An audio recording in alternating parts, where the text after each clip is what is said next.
So Damien gave a really interesting talk, well, two really interesting talks, but a really interesting talk about Vim. And if you recall, I asked about, does he have anything cool for splits and tabs?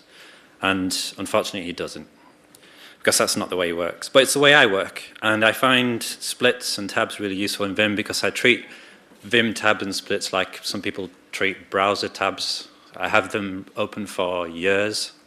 So this is a set of blog posts I've been working on for 4 years, which relate to a photo project which I've been working on for a decade. So it's good to have them next to one another because you can kind of move things across.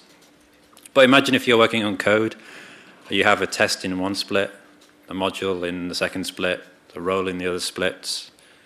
Or maybe you're working in code and you're several layers deep in abstraction. It's quite nice to have those in splits, and you can search across splits.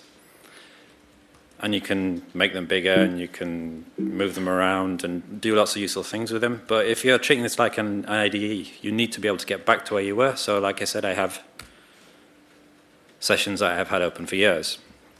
But if you don't use splits, and you do use Vim, and you use Git on the command line, the single most useful thing I found for a split in Vim is showing you the commit diff when you do a Git check-in. So if I do a Git check-in here, I have something that automatically creates a split, reads the content of diff, git diff minus cached, puts it in the right split, moves my cursor to the left split, and then I can write a useful commit message.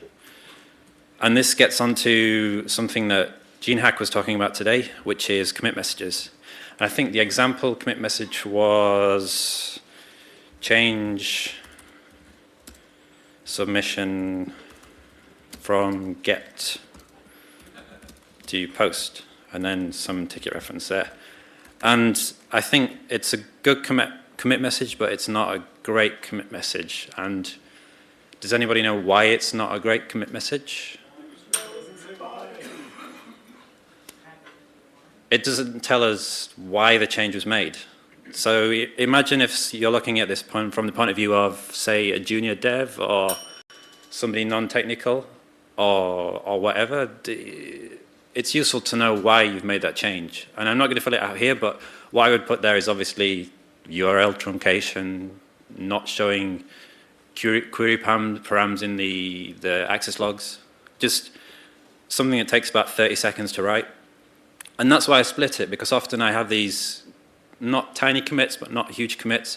And if I can go back and look at the split on the right, I can actually see what I've done and write a good commit message. And then that's it. So if you use one thing for Vim splits, do this.